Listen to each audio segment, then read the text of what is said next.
What's up, guys? I'm doing this webcam blog simply because I want to get a few things off of my chest, and that is how lucky I am and how blessed I am. I have a wife that loves me, who's faithful, who devotes herself to me, and I her. I love my wife very much. I have friends in my life that are a great source of comfort, joy, laughter, pain, misery, the whole spectrum of emotions. But the one thing that this is all about is one simple thing, which is I recently responded to a post on my Google Plus from Eric the Car Guy, and he posted a thing about, if you could own a car that could drive itself, would you? And my answer was no, I wouldn't. Plain and simple, it's lazy. And let me give you a little brief background here. When it comes to doing things, I've noticed that there's a constant pattern, an ebb and flow, as the Chinese call it, a yin and a yang. And that is that I'm a car guy. I love cars. I have owned Mustangs, I've owned pickups, I've owned SUVs, I've owned a Nova, I've just recently flipped a Chevelle.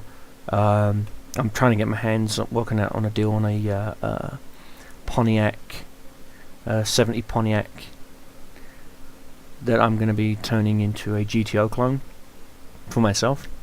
So, you know, it's not like I don't like cars. I do. I love them.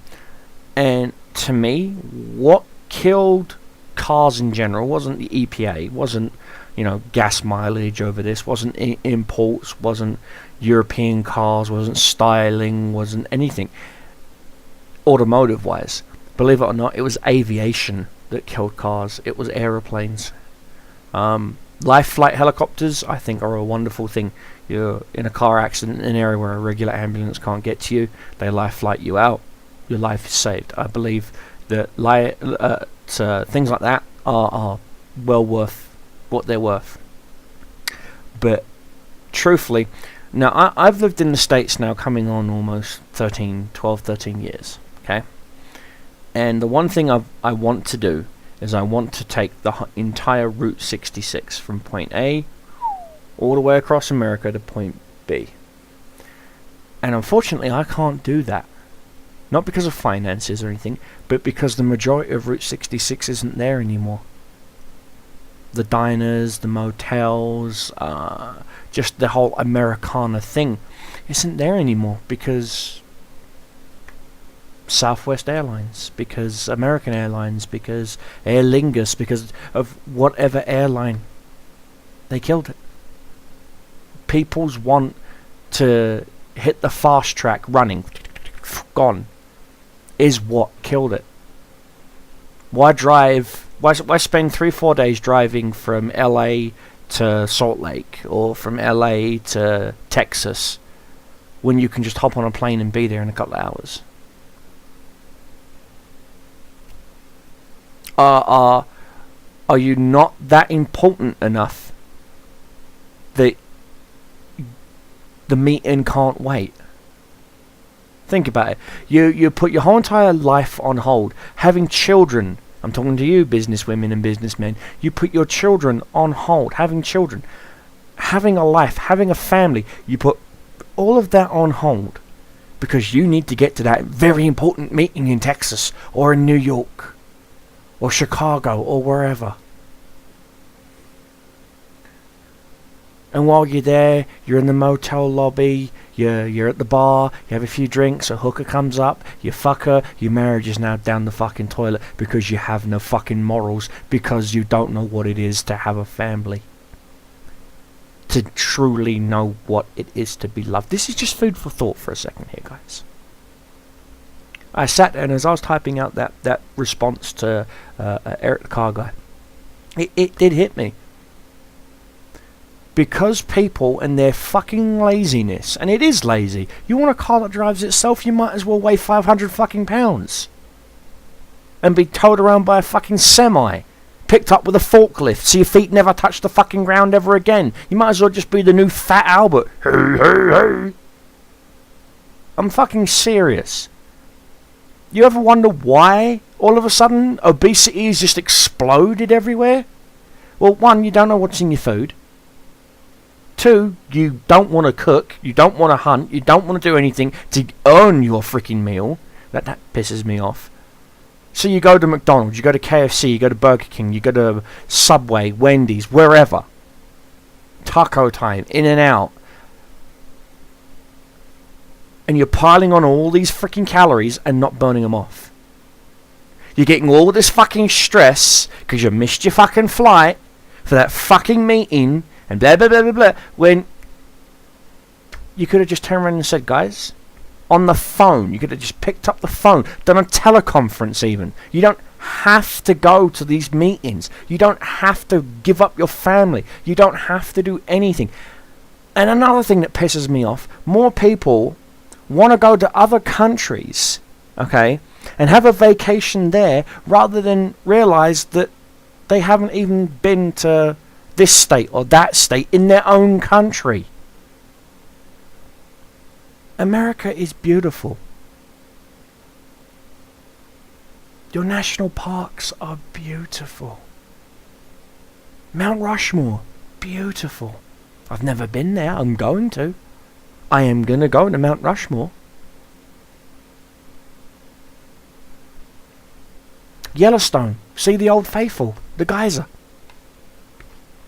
Get back in touch with your own country. Instead of going to England or Spain or Mallorca or Barbados or wherever. And no, going to Hawaii doesn't count. Okay? Or as Hawaiians call it, the mainland. That doesn't count. Seriously, guys, the next time you go to plan a vacation, have a map up of the United States, okay? Take a dart and throw it. And wherever it lands, drive there. Do what they do. Do what Freiberger and Finnegan do in Roadkill. Okay? Live. Live. Because it's clear you're not. It's clear that you are a robot. You get up. You don't even bother asking what day it is. You just get up knowing that you have to get to Dallas or Chicago or New York or Salt Lake or Nevada or Las Vegas or Henderson or you know.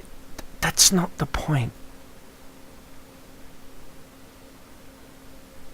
You live to work, not work to live. Come on, guys. Life is about the journey, not the destination. Okay? Food for thought. The next time your significant other, if you're younger, your parents, if you're a parent yourself, your children, say, we want to go on a vacation, and they start saying, you know, Barbados, England, Germany, wherever, turn around and tell them, no, we are not leaving the United States. Leave your passports at home. And literally do that. Vacate within the states. Because just like when you shop locally, instead of like Walmart and Kmart and all these big box stores, on average 96% of the money that you spend in your mum and pop store goes back into your local community. Same with your states. If you're putting money into the states, you're helping the United States. I know it's weird. A guy from England is telling Americans and all these other people from other nations not to go to other nations and tell them that your country's the greatest. when you haven't even fucking been to every four corners of your own goddamn nation? You hypocrite.